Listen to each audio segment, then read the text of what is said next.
You're tuned into the GrowMail Podcast. I'm Sergio, Director of Marketing at GrowMail. Across from me is our CEO, Liam, who knows direct mail inside and out. The setup here is simple. I ask the basic questions. Liam answers them straight. No buzzwords, no promises, no sales pitch. It's just directly just how direct mail actually works, what it costs, and what to do with your customers when it lands. So let's get into it today. Today we want to talk a little bit more about, we touched on it on our last episode.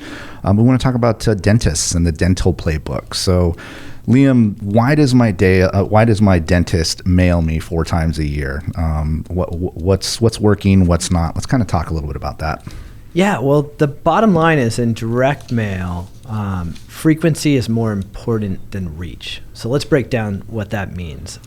We've done a ton of case studies on engaging different households and getting them to convert into new patients. And at the end of the day, you are much more likely to have a lower cost per response by mailing the same household 3 or 4 times than mailing 4 times the households. So you'd rather have multiple touches on a single home than mailing a much larger audience. That's what the results say. So you have to have a little patience. You have to have a little patience in the direct mail. Not the first postcard doesn't always work then. Well, I think that's for any campaign. I mean, if you are targeting a digital campaign forever, you're looking at the number of impressions you have against a given device. And for a Facebook ad, generally the rule of thumb is you want about 6 times. So you definitely want to increase your frequency of presence in order to get a response over sending more and more mailers. It does pay off, though. I mean, I get those direct mail things in the mail from my dentist. I pay attention to them. I know when my cleaning is due and those types of things. But let's talk a little bit about why dental is such a strong vertical. Why is it? Why does it work so well?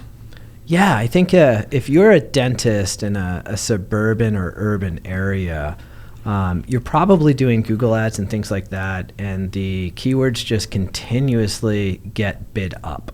10 years ago, it was kind of the Wild West for marketing online, and you could, pay a few cents and come up first on Google.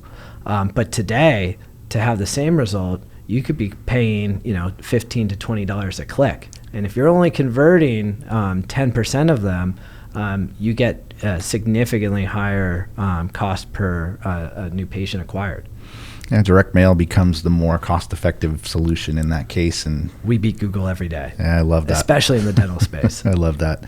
When it comes to dentists, and assuming we have some dentists watching us here, what converts best in dental in your experience? The first thing is, before you even think about new patient acquisition, you have to think about retention and bringing in legacy clients for an additional visit. So the first thing would be appointment reminder cards and mailing your list for people who had a cleaning 6 months ago but haven't come in again.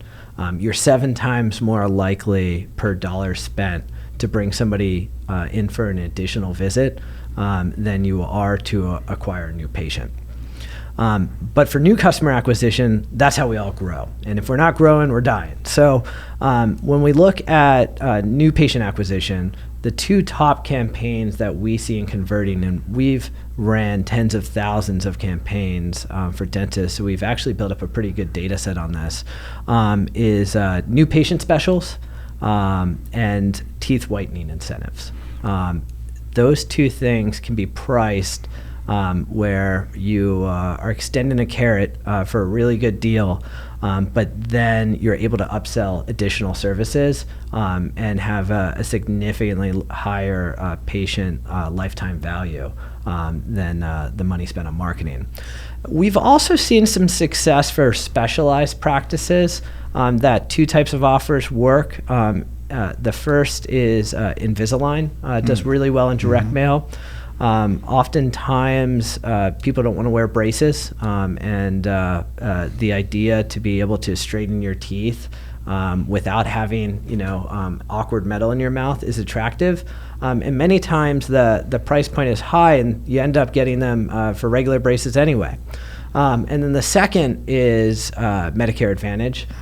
We have a lot of dental practices that focus on individuals age 65 or greater, with a combination of the right Medicare Advantage offer, in addition to the right targeting. You can see a really good acquisition strategy there. Very good. I'm going to circle back to insurance in a second. I do have some questions on that. But let's say I'm a dentist and I'm in Eddytown, USA right here, right in the center.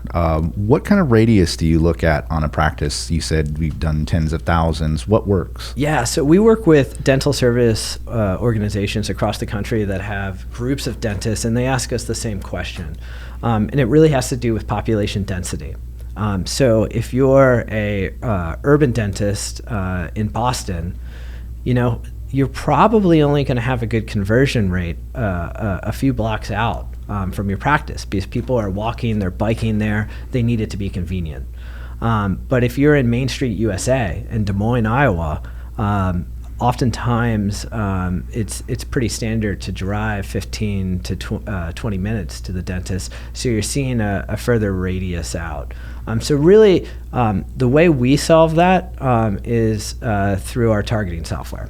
So you can load your dental practice. If you have multiple offices, you can overlay that on a map. And then we have a tool that highlights the drive time. So you're able to look at a map, look at all of your practices, and then see how far you need to reach in order to cap it at 5 to 10 minutes from your facility, or whatever you think the right drive time for the neighborhood served by that office is.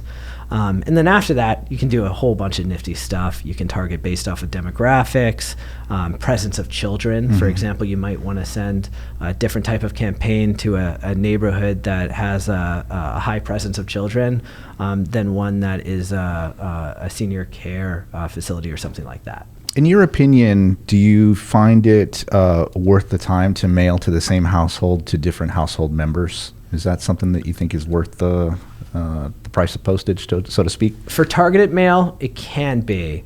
For dental practices, probably not. I think your household and the attributes that you can get about that household through the platform, it probably makes sense to do one piece per campaign, and then sent out over a 3-month period, 3 to 4 times. Multiple touches. Yeah, exactly. Okay. All right. Good advice there. Let's circle back to the insurance. How do you target insurance and those types of things, insurance information, without being creepy? Yeah. So today we don't really do much targeting based off of insurance, but more so about the personas associated with the insurance. So if you're looking at a single family home in suburbia, you're probably doing campaigns that are more geared towards families. If you're looking at an urban area, it's probably to the busy professional. And you can get an idea of what type of insurance coverage they have. Now, if you're going after an area with an aging population, with a high concentration of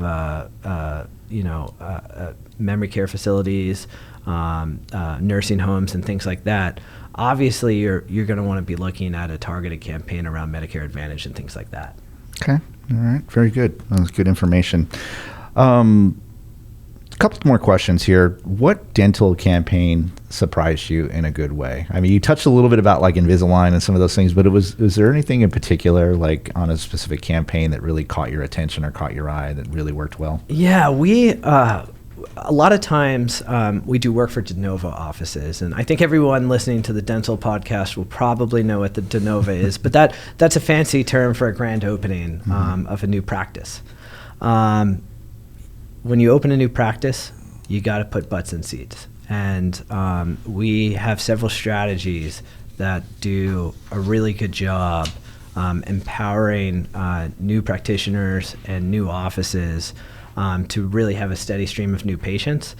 And one that I remember in particular we actually had to slow down the direct mail because they already had all of their appointments filled from the previous campaigns.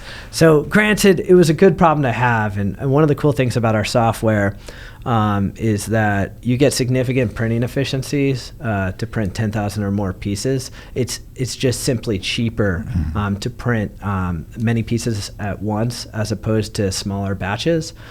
So what we can do in that scenario is we can space out the campaign where you print 50,000 pieces, drop 10,000 at a time, and that way your call center isn't overwhelmed. But you still realize the cost efficiency of printing them all at once.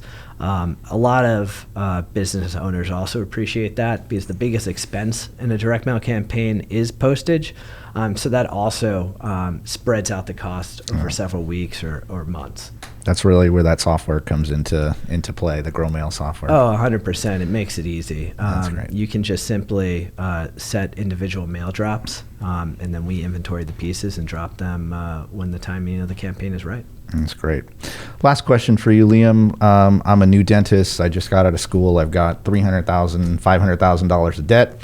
I've only got a little bit of a budget to start. What would you recommend a dentist do? First thing is to set up the right tracking. So you want to make sure that you have call tracking set up for every campaign you send, regardless if it's a direct mail campaign. Yeah. So it doesn't matter if it's coming from Google ads, Facebook ads, wherever that might be. You want to have a unique call tracking number on each one so you can tell which one is working. The second is you want to make sure you go and claim your Google My Business profile. It's a very simple thing. It takes about 5 minutes, but most don't do it. From that, connect your website, have unique landing pages, or have each offer have a unique promo code so you know how that client discovered you. And once you've done that, you've set up the infrastructure where you're allocating your marketing budget, and you can see which campaigns have the highest rates of response and are most economical when acquiring new patients.